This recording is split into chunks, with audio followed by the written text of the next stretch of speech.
ഇന്നൊരു പുട്ട് കൊണ്ടുള്ള റെസിപ്പി ആയാലോ. നമ്മൾ മലയാളികൾ മിക്കവാറും ദിവസങ്ങളിൽ ഉണ്ടാക്കുന്ന ഒരു ബ്രേക്ക്ഫാസ്റ്റ് ആണല്ലേ പുട്ട്. പുട്ടിന്റെ കൂടെ കടലക്കറി, ചിക്കൻ കറി അല്ലെങ്കിൽ പഴം, ഇതൊക്കെയാണ് നമ്മൾ സാധാരണ കഴിക്കാറ്. എന്നാലേ ഇന്നൊന്ന് മാറ്റി പിടിച്ചാലോ. യെസ്, ഇന്ന് നമുക്കൊരു പുട്ട് ബിരിയാണി ഉണ്ടാക്കി നോക്കാം. പണ്ട് സ്കൂളിലും കോളേജിലൊക്കെ പഠിക്കുന്ന സമയത്ത് രാവിലത്തെ പുട്ട് ബാക്കിയുണ്ടെങ്കിൽ വൈകിട്ട് ചായക്ക് ഇതിന്റെ ഒരു ബേസ് വേർഷൻ ഉണ്ടാക്കി തരാറുണ്ടമ്മ. പുട്ട് ഉപ്മാവ് പോലെ.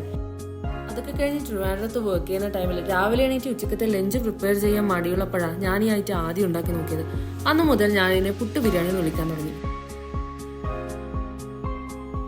ഉള്ളിയും തക്കാളിയും വഴറ്റി ആവശ്യത്തിന് ഉപ്പും മഞ്ഞളും മുളകും കുറച്ച് ചിക്കൻ മസാലയും പിന്നെ മുട്ടയും പൊട്ടിച്ചൊഴിച്ച് എല്ലാം നന്നായിട്ട് മിക്സ് ചെയ്യും.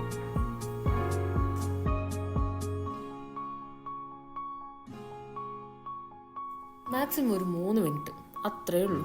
മസാല റെഡി. ഇനി നമ്മൾ നേരത്തെ ഉണ്ടാക്കി വെച്ച പുട്ട് പൊടിച്ച് അതിലോട്ട് ഇട്ട് കൊടുക്കാം. ഫുള്ളായിട്ട് അങ്ങ് മിക്സ് ചെയ്ത് കൊടുക്കാം.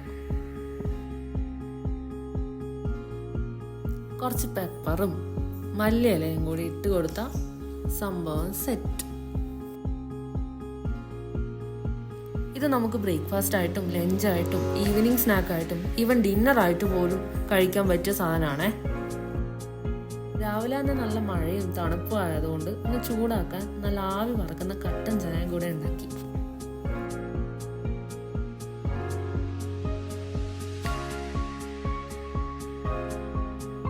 പിന്നെതാ നല്ല നെയ്യിൽ വാട്ടിയെടുത്ത നേന്ത്രപ്പഴം ഇവിടെ വെക്കുന്നുണ്ടേ. ഇത്തിരി നെയ്യ് കൂടി ഇതിലോട്ട് ഒഴിച്ചു കൊടുക്കാം.